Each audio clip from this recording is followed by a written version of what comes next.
Il y a un lien particulier entre Anderlecht et École Fontaine, je pense, c'est une joie pour moi. Je ne suis pas venu tout seul, je suis venu avec ma princesse. Elle est là-bas, regardez, elle est belle.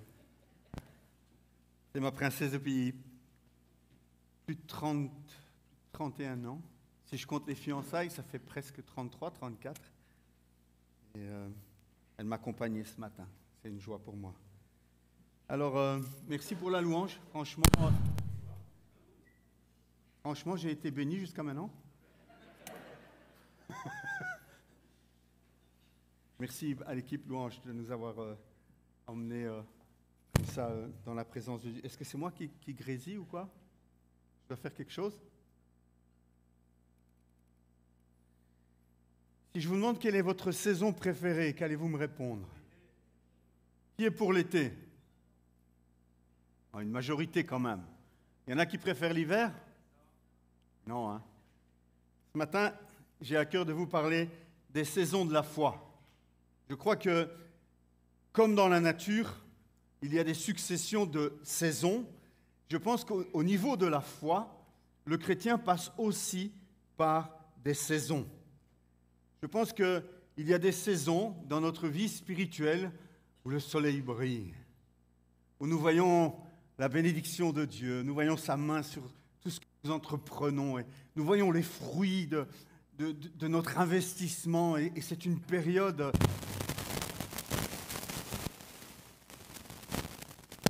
Je vais essayer de ne pas bouger, je ne vais pas prêcher à l'italienne, je vais prêcher à la belge. C'est l'onction.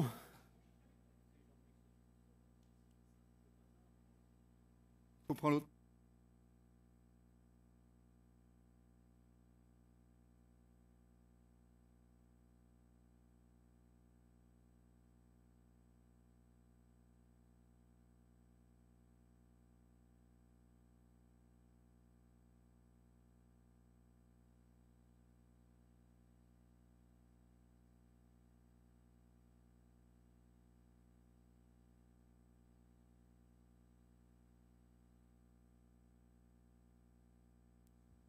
Un, deux. Ah, c'est mieux. Voilà. Je prêchais sur quoi encore? Rappelez-moi. Ah oui, voilà. Et donc, dans cette période spirituelle d'été, on vit vraiment des choses intenses avec le Seigneur. Et puis, je pense aussi que le chrétien passe par d'autres saisons. Je ne vais pas m'étendre sur le printemps et sur l'automne, qui sont un peu des saisons intermédiaires, mais on passe aussi par moments par des saison d'hiver. Et j'aimerais vous parler de cette saison-là, ce matin. Cette saison où rien ne semble fonctionner. Cette saison où on a tendance à dire, mais Dieu, où es-tu? Où es-tu, Seigneur? Tu étais là il y a quelque temps, j'ai vécu des choses extraordinaires, mais là, j'ai l'impression que tu n'es plus présent. J'ai l'impression que tu m'as abandonné. C'est trop difficile, Seigneur. Je pense qu'on trouve des exemples de cela dans la Bible. Un des exemples que je voudrais vous citer ce matin, c'est celui d'Élie. Vous connaissez bien le prophète Élie. Si vous allez dans le premier livre des rois au chapitre 18 et que vous lisez les aventures d'Élie au chapitre 18 du livre des rois, il vit un été extraordinaire. Il vit un moment où il va demander au feu du ciel de descendre sur son sacrifice et Dieu va l'exaucer. Devant ces prophètes de Baal. Il vit quelque chose d'extraordinaire. Il est capable de courir devant le char d'Akab sans s'épuiser. Il vit des choses de ouf, quoi. C'est vraiment l'été spirituel.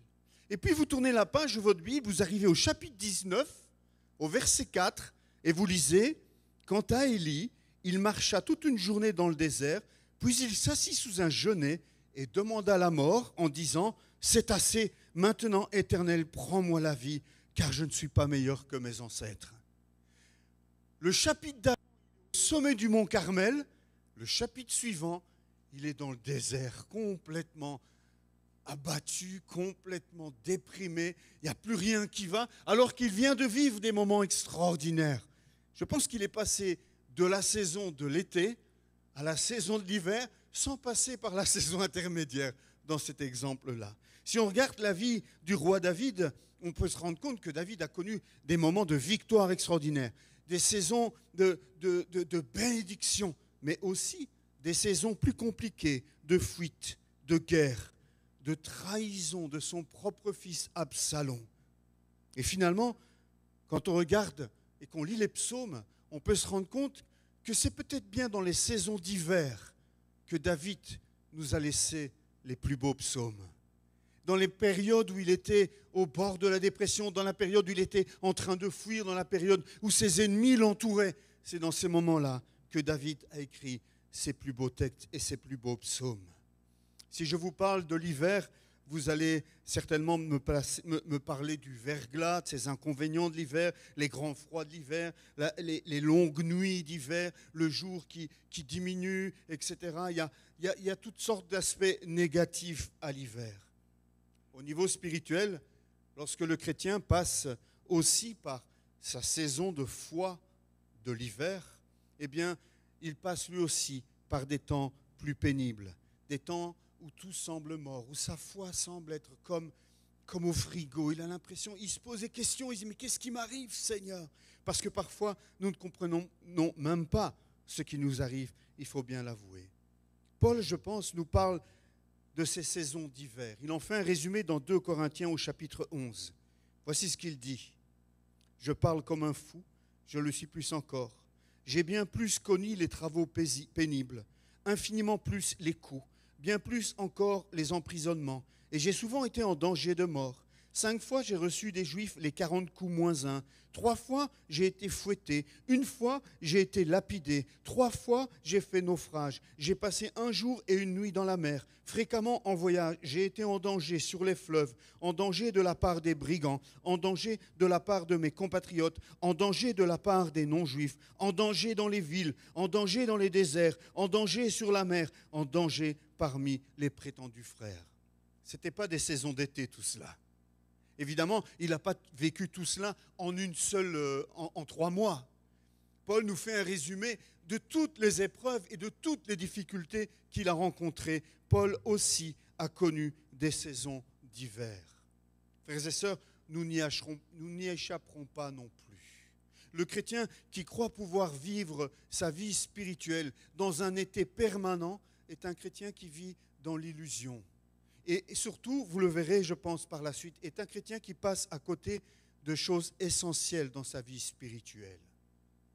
Je vous invite ce matin à comprendre pourquoi il y a des saisons spirituelles dans notre vie. Parce que, premièrement, je pense qu'il est intéressant de pouvoir les reconnaître, de pouvoir, en tant que chrétien, savoir quelle est la saison que je suis en train de traverser. Pourquoi ? Parce que lorsque nous savons dans quelle saison nous nous trouvons, nous pouvons nous y préparer et nous pouvons mieux y faire face. Comme en hiver, on ne sort pas en t-shirt et en short, eh bien, spirituellement parlant, si nous traversons une saison d'hiver, je pense qu'il est intéressant de le savoir pour savoir comment gérer cette saison dans notre vie.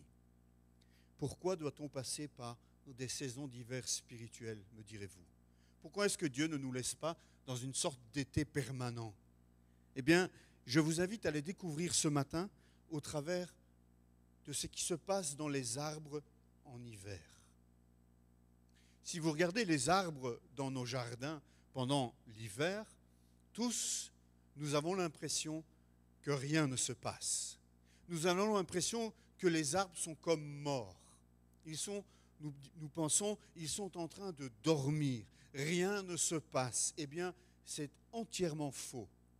En réalité, pendant l'hiver, il y a 4 mécanismes qui se mettent en place dans les arbres, dans nos jardins et dans nos forêts, dans nos régions tempérées, que les botanistes ont inventé un mot pour parler de ça qui s'appelle la dormance. Justement pour dire, non, les arbres ne dorment pas en hiver. Ils sont en dormance. Et je crois que nous aussi, lorsque nous traversons une saison hivernale de notre foi, nous ne sommes pas en train de dormir, mais nous sommes en dormance. Bien sûr, il y a des chrétiens qui dorment. Chez ceux-là, il n'y a rien qui se passe à l'extérieur et rien qui se passe à l'intérieur non plus. D'accord ? Je ne vous parle pas des chrétiens qui sont en train de dormir. Je parle des chrétiens qui sont en dormance. À l'extérieur, il semble que rien ne se passe. mais à l'intérieur, l'Esprit de Dieu fait une œuvre extraordinaire que nous allons découvrir ensemble ce matin.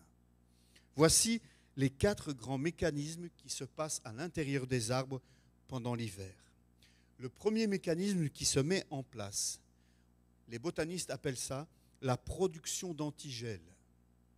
C'est assez étonnant. Vous savez, l'antigel qu'on met dans nos moteurs, dans nos voitures, là, eh bien, les arbres, pendant l'hiver, produisent une sorte d'antigel. Pour les scientifiques qui sont là, c'est l'amidon qui a été stocké pendant l'été, qui est dégradé par des enzymes qui vont transformer l'amidon en sucres plus petits qui ont cette capacité, ce pouvoir antigel. Pourquoi ?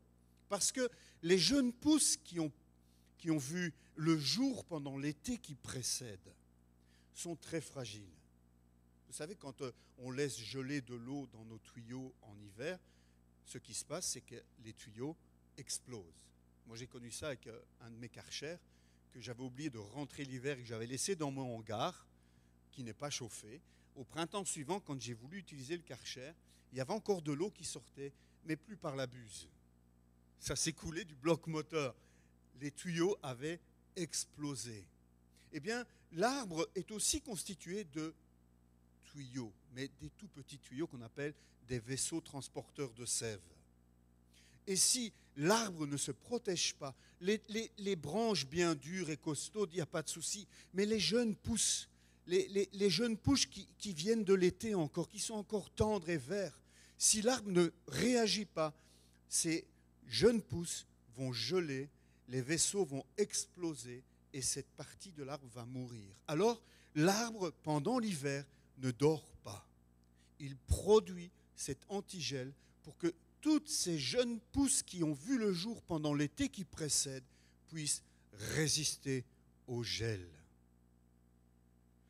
Au point de vue spirituel, je crois que Dieu nous fait passer aussi par des hivers spirituels, parce que nous avons besoin de passer par des hivers spirituels pour que les nouveaux fruits que nous venons d'expérimenter pendant l'été qui précède, le fruit de l'esprit qui s'est développé et d'autres choses que l'Esprit de Dieu a fait grandir en nous, ont besoin aussi de connaître un hiver pour être plus forts.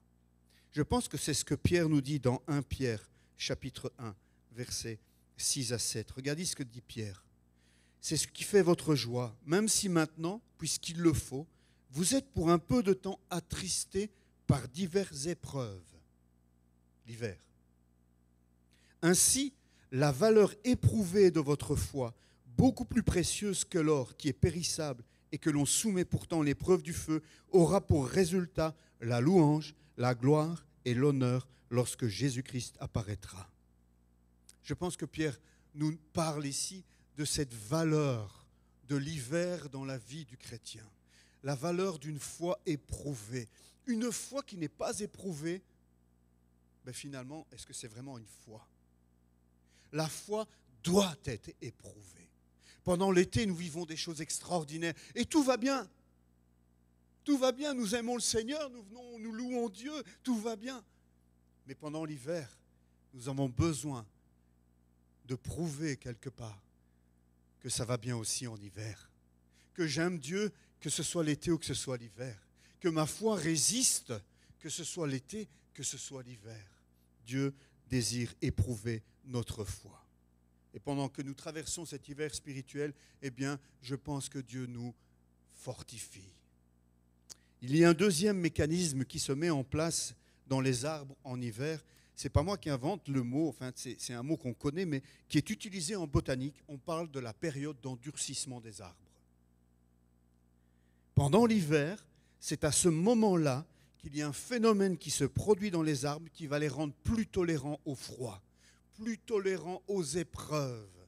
C'est dans l'hiver, c'est pendant la période d'hiver que le bois de l'arbre va s'endurcir, qu'il va être plus costaud, qu'il va être plus fort et qu'il va être préparé à résister aux tempêtes de l'automne, aux vents de l'automne suivant. Je pense qu'au niveau spirituel, c'est pendant les périodes d'hiver que Dieu nous rend plus forts. Ce n'est pas quand tout va bien. Ce n'est pas quand le soleil brille. À ce moment-là, nous ne pensons même pas à ces choses-là. Mais c'est pendant l'hiver spirituel que Dieu nous rend plus forts, que Dieu fait une œuvre, que l'Esprit de Dieu nous rend plus forts devant l'adversité, devant l'ennemi de nos âmes, devant le doute. C'est à ce moment-là que Dieu vient travailler en nous. Et je ne parle pas ici d'endurcissement du cœur, évidemment. Je parle d'endurcissement de notre foi. Je pense que Jacques en parle au chapitre 1 de Jacques. Chers frères et sœurs, considérez comme un sujet de joie complète les diverses épreuves auxquelles vous pouvez être exposés, sachant que la mise à l'épreuve de votre foi produit la persévérance. Mais il faut que la persévérance accomplisse parfaitement sa tâche afin que vous soyez parfaitement qualifiés, sans défaut, et pour qu'il ne vous manque rien. Jacques nous demande de faire un sujet de joie complète les épreuves auxquelles nous sommes exposés. Jacques nous dit, lorsque tu es en hiver, mais c'est à ce moment-là que tu dois te réjouir, parce que Dieu est en train de faire une œuvre et il endurcit ta foi. Quand tout va bien, ma foi n'est pas éprouvée. Quand tout va bien, quand tout roule pour moi, quand le soleil spirituel de Dieu brille sur ma vie, ma foi n'est pas fortifiée. Je vis par ce que je ressens. Je ressens la bénédiction de Dieu. Je vis par les émotions, je vis par les sentiments. Mais lorsque l'hiver frappe, lorsque je ne ressens plus rien, lorsque j'ai l'impression que Dieu m'a abandonné, à ce moment-là, ma foi est mise en action. À ce moment-là, je suis obligé, je n'ai pas d'autre solution que de m'appuyer sur la parole de Dieu, sur les promesses de Dieu. Je ne sens plus rien, il n'est plus là, mais je sais que tu es là, Seigneur. Tes promesses sont oui, amen en Jésus-Christ. Et je persévère, je tiens bon, jusqu'à ce que le printemps pointe le bout de son nez. Je persévère. Tu endurcis ma foi. Il y a un troisième mécanisme qui se met en place pendant l'hiver dans nos arbres et qui, je crois, se met en place aussi dans la vie du chrétien. Les botanistes appellent ça la période de réparation. C'est dans cette période de l'hiver que l'arbre répare tous les vaisseaux transporteurs de sève qui ont été endommagés par le vent, par les intempéries, endommagés par des nuisibles, des oiseaux, des insectes, l'homme peut-être. Dans cette période-là, il y a quelque chose qui se produit dans l'arbre qui fait que tous ces vaisseaux transporteurs de sève sont réparés pour être prêts à fonctionner au printemps suivant lorsque la sève va remonter. Vous savez cela, hein? En automne, la sève redescend dans les racines. En hiver, c'est le moment où on peut couper les arbres parce que c'est à ce moment-là qu'il y a le moins de sève dans les branches. Et au printemps, la sève remonte. Et c'est cette poussée de sève qui va faire bourgeonner et fleurir l'arbre. Eh bien, ces vaisseaux ont besoin d'être réparés. Et ils ne peuvent pas être réparés pendant que la sève circule. Ils sont réparés pendant l'hiver. C'est la période de réparation. Je crois aussi que spirituellement, c'est lorsque nous traversons des hivers spirituels que Dieu répare des choses dans notre vie. Nous connaissons tous des blessures. Personne n'est à l'abri des blessures. Si nous sommes comme un arbre, nous prenons des coups. Nous prenons des coups. Il y a des coups dans les branches, des coups dans le tronc, et parfois la sève coule. Nous avons besoin de réparation. Des blessures émotionnelles, des blessures verbales, des blessures relationnelles, physiques, spirituelles, toutes sortes de blessures différentes. Blessures dues à des mauvais choix que j'ai posés, blessures dues à un mauvais chemin que j'ai emprunté, j'étais convaincu que c'était la volonté de Dieu, et puis je me rends compte que je me retrouve dans une impasse et que j'aurais mieux fait d'écouter mes frères et mes sœurs. Des blessures de toutes sortes. Je pense que c'est lorsque nous sommes dans cet hiver spirituel que je suis capable d'entendre la voix du Saint-Esprit, que je suis capable de me remettre en question. Parce que lorsque tout va bien, lorsque le soleil de Dieu brille sur ma vie, je ne me remets pas en question. Je vais de l'avant, je fonce. J'ai l'impression que tout va bien, que Dieu m'ouvre des avenues devant moi. Et il faut que je sois dans des hivers spirituels pour entrer en moi-même et me dire, mais qu'est-ce qui se passe? Pourquoi ceci? Pourquoi cela? Comment suis-je arrivé là? C'est dans ces moments-là seulement que je suis capable d'entendre la voix de Dieu qui murmure à mon cœur et qui me dit « Je veux guérir ton cœur brisé ». Le psaume 147, verset 3 dit « Il guérit ceux qui ont le cœur brisé, il pense leurs blessures ». Le but de Dieu, lorsqu'il nous fait passer par des hivers spirituels, c'est aussi nous remettre sur pied. C'est aussi nous réparer, parce que nous avons besoin d'être réparés. Régulièrement, j'ai besoin d'être réparé par l'Esprit de Dieu. Frères et sœurs, j'aimerais que vous reteniez le principal peut-être ce matin, la chose qui me tient le plus à cœur peut-être ce matin. Bien souvent, dans notre logique, dans notre compréhension des choses, nous pensons que Dieu est proche de nous quand nous sentons sa main, lorsque nous sentons sa bénédiction, lorsque nous sommes dans l'été spirituel, nous avons l'impression que Dieu est tout particulièrement présent à nos côtés. Ce matin, j'aimerais vous dire que oui, il est à nos côtés, puisqu'il a promis d'être tout le temps à nos côtés. Mais j'aimerais vous dire ce matin, comme le dit le psaume 147, il guérit ceux qui ont le cœur brisé, il pense leurs blessures.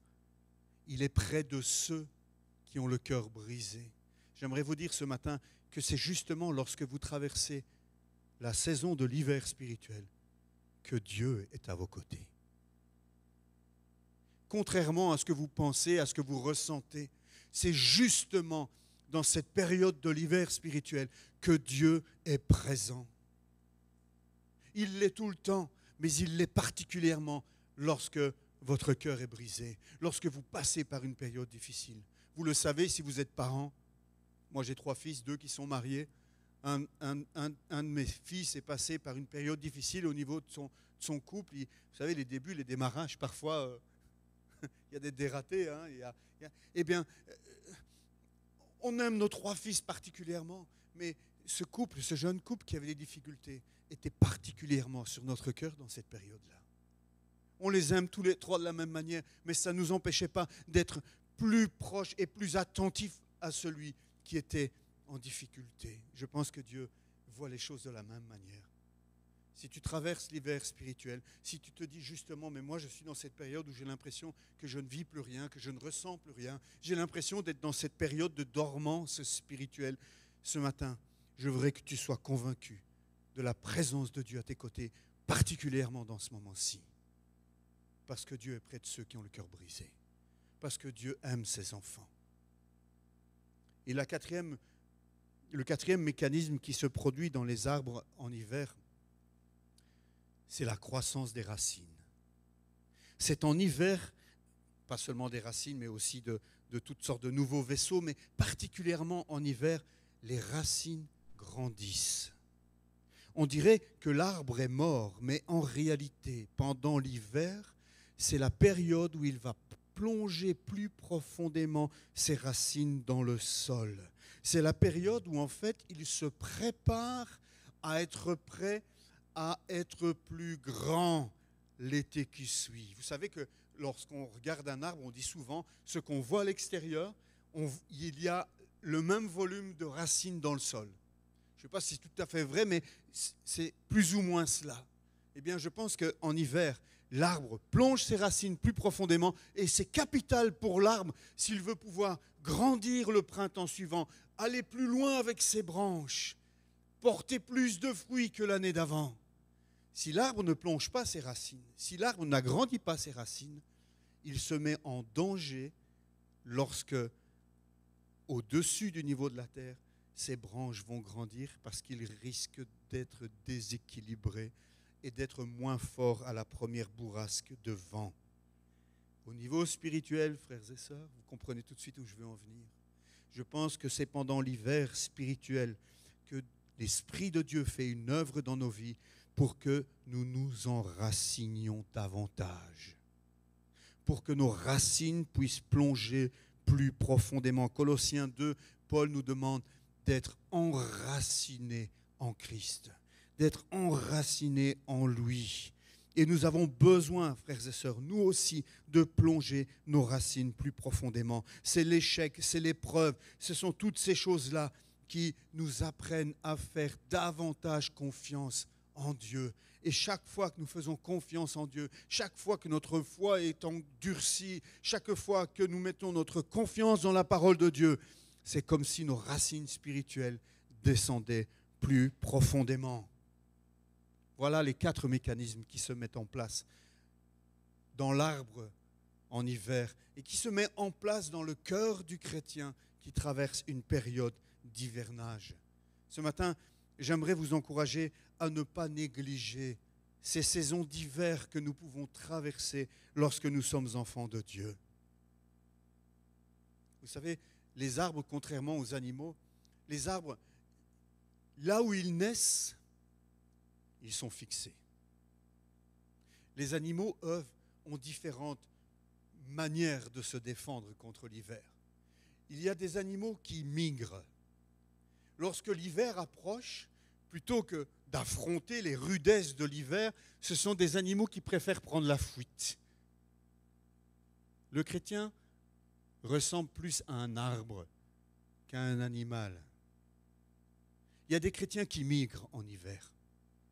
Il y a des chrétiens qui préfèrent aller sous d'autres cieux quand les choses deviennent plus compliquées. Ce n'est pas ce que nous sommes appelés à faire. Vous n'êtes pas appelés à migrer. Il y a des animaux qui hibernent en hiver.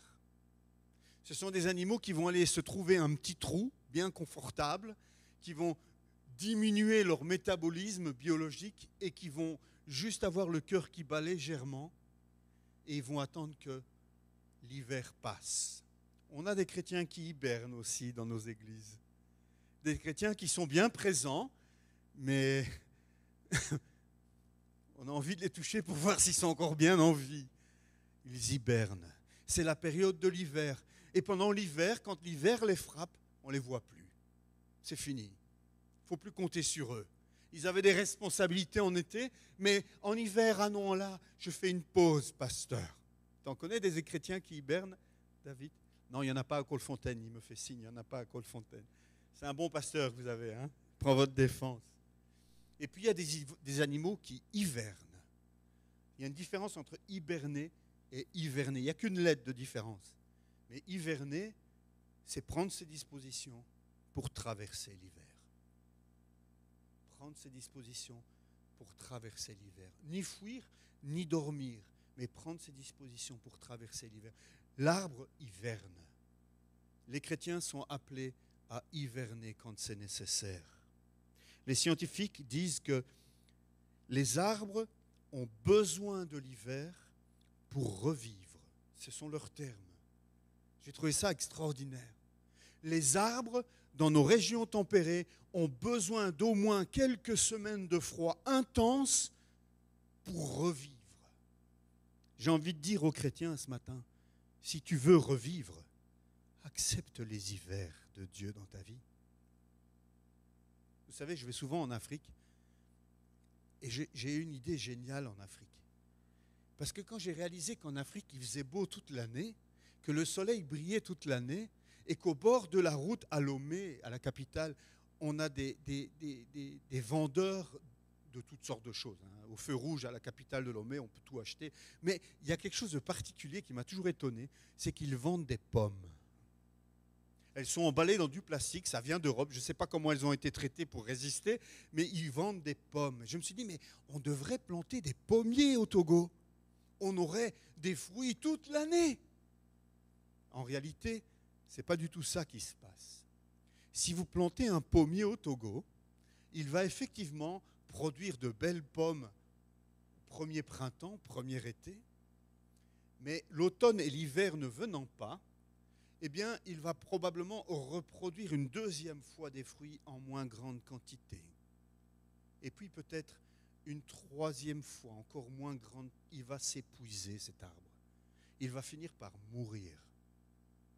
Nos arbres dans nos régions tempérées, pour pouvoir revivre, ont besoin de mourir. Est-ce que ce n'est pas une belle image de nos vies aussi, au niveau spirituel? Si tu veux revivre, si tu veux porter du fruit en ta saison, tu dois accepter avec joie, comme Jacques le dit, comme un sujet de joie complète, de traverser aussi des périodes d'hiver. Waouh! Waouh, ça me parle, moi. L'hiver, vous savez, finalement, ça peut être une saison moche ou une saison belle, tout dépend de comment on regarde l'hiver. Si vous demandez à vos enfants s'ils aiment la neige, ils vont vous dire « Ah oui, la neige, c'est extraordinaire !» Mais toi qui conduis ta voiture tous les matins, qui dois la déneiger et qui roule prudemment de peur d'abîmer ta voiture, tu vois l'hiver d'un autre regard. L'hiver a ses bons côtés, frères et sœurs. Et ce que j'avais à cœur de faire ce matin avec vous, c'était de vous réconcilier avec les hivers de Dieu. J'aimerais pouvoir reposer la question en disant, quelle est la saison que vous préférez? Ça peut rester l'été, bien sûr, il n'y a pas de souci avec ça, on n'est pas des masochistes non plus, mais que vous puissiez dire, j'aime l'été, mais j'ai compris ce matin que si je veux que mes étés soient productifs, que si mes étés soient porteurs de fruits, en tant qu'enfant de Dieu, en tant que chrétien, je dois comprendre que les hivers sont incontournables. Et je dois les prendre de la part de Dieu. Je dois hiverner, je dois accepter cette période de dormance si je veux pouvoir revivre et porter du fruit l'été suivant. Je vous rappelle ce matin que Dieu est plus intéressé à notre maturité qu'à notre confort. Nous sommes intéressés par notre confort, n'est-ce pas? Mais Dieu a une vision sur nos vies qui dépasse notre intelligence, qui va au-delà du temporel, qui va au-delà du visible. Dieu a une vision sur ta vie qui dépasse ce temps-ci, une vision qui est éternelle. Et Dieu est plus intéressé par ta maturité, à ton éternité, qu'à ton confort temporel d'aujourd'hui. Et ça, nous devons absolument l'intégrer en tant qu'enfant de Dieu. Ce matin, je vous invite à vous forcer à voir les effets positifs à long terme des hivernages de notre foi. À ne plus regarder les hivers spirituels comme une erreur dans mon parcours, comme quelque chose de pas normal dans ma vie spirituelle, mais que ce matin, vous puissiez réaliser qu'il est normal de passer par des saisons de la foi, qu'il est bon de passer par des saisons de la foi. Et quand on sait cela, on peut mieux s'encourager les uns les autres. Ton voisin de gauche ou de droite est peut-être en train de dormir, essaye de le réveiller, mais ton voisin de gauche et de droite est peut-être en dormance. Il a juste besoin que tu le soutiennes dans la prière, que tu l'aides dans cette période de dormance, que tu l'aides à ne pas migrer, que tu l'aides à ne pas hiberner, mais à tenir bon dans cette période. J'aimerais prier avec vous ce matin. J'espère que cette parole vous interpelle. Je crois que l'Esprit de Dieu interpelle par sa parole ce matin. Et j'aimerais m'adresser à tous ceux qui sont en plein hiver. Et il y en a, je le sais, en plein hiver depuis quelques jours, peut-être en plein hiver depuis de nombreux mois, voire plus, parce que nos saisons spirituelles ne sont pas rythmées comme les saisons de la nature, tous les 3 mois. Parfois, on peut passer 2 ans dans l'été, 3 ans en hiver. Je voudrais m'adresser ce matin à ceux qui traversent un hiver spirituel, qui se sont reconnus. J'aimerais ce matin demander à l'Esprit de Dieu de vous visiter. Je voudrais simplement peut-être vous inviter à vous lever là où vous êtes. Que l'Esprit de Dieu puisse ce matin poser sa main et venir visiter ceux qui sont en plein hiver spirituel. Que l'Esprit de Dieu te touche ce matin. Que l'Esprit de Dieu vienne t'encourager ce matin. Que l'Esprit de Dieu vienne mettre cette conviction dans ton cœur que non, tu n'es pas abandonné. Non, tu n'es pas une anomalie dans le royaume de Dieu. Mais que oui, Dieu est particulièrement présent à tes côtés dans cette période d'hivernage. J'aimerais prier pour tous ceux qui sont en été et prier pour que vous soyez prêts pour l'hiver qui approche, parce qu'il viendra, c'est indéniable. Merci Seigneur pour ta bénédiction dans les vies de mes frères et mes sœurs ce matin à Golfontaine, ceux qui nous ont suivis sur le net, que ta bénédiction soit sur chacun d'entre eux et que ta parole laisse une empreinte dans leur vie pour qu'ils soient prêts, Seigneur, lorsque l'hiver viendra ou qu'ils soient encouragés ce matin s'ils sont en plein hiver. Dans le nom de Jésus, je prie.